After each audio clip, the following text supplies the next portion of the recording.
The 10-point agenda was not imposed on us. The 10-point agenda was our commitment, voluntary commitment between our parties in respect to the people of Kenya. There are some people who want to appoint themselves supervisors, as if we made the commitment to them. We did not make the commitment to them.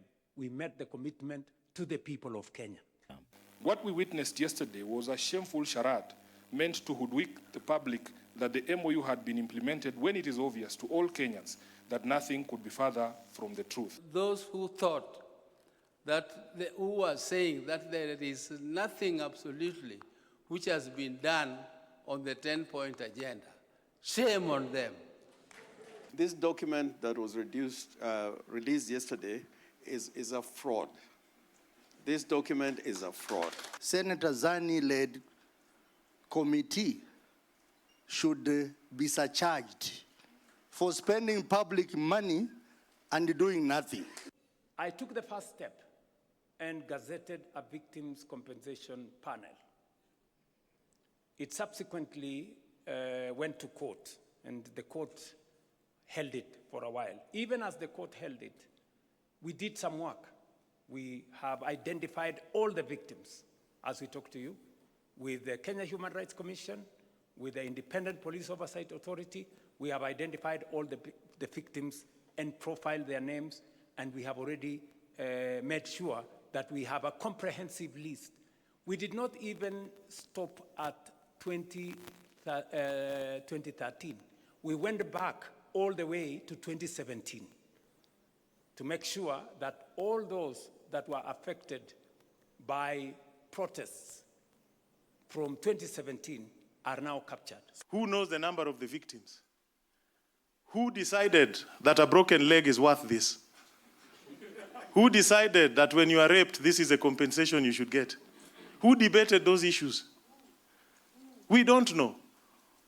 The Victims' Compensation Fund has not been activated, we know that. What about justice? What about accountability? I don't know whether that is a good place for me to put a question.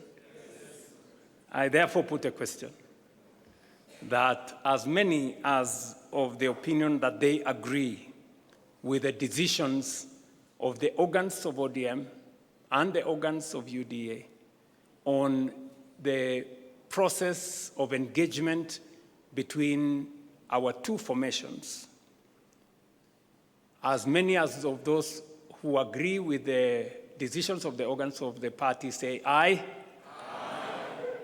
As many as of contrary opinion say something? Nothing. Okay, they said nothing. The ayes have it.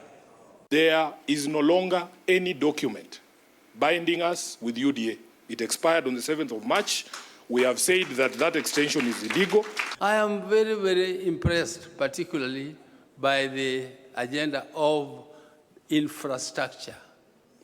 The infrastructure is the game changer, and that is the game changer for the whole world. If you go to these countries, we are saying we want to go to Canaan through Singapore. That Singapore used exactly the same methods we are using, including the infrastructure fund. Including this infrastructure fund, which the president signed into law yesterday. And it is infrastructure, infrastructure, infrastructure. Why will you need to take a chopper to go launch 22,000 shillings? How crazy can you get? You know, you can be holding a doctorate degree, you can be a doctor by title.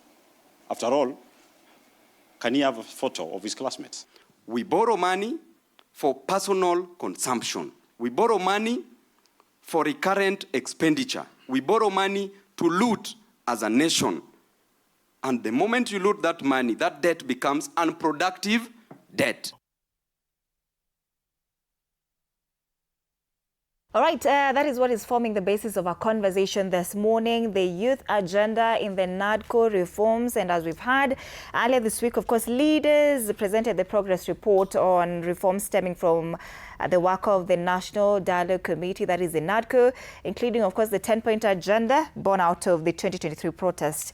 And, of course, among the issues highlighted were compensation for victims, which is a big issue up to date, that, of course, just pointed a broader governance reforms or issues that might still be there. That is what we'll be focusing this morning. And we're asking, where do young Kenyans sit in these reforms? Are they central beneficiaries, or were they simply the spark that triggered negotiations but are nowhere to be seen? This morning I'm joined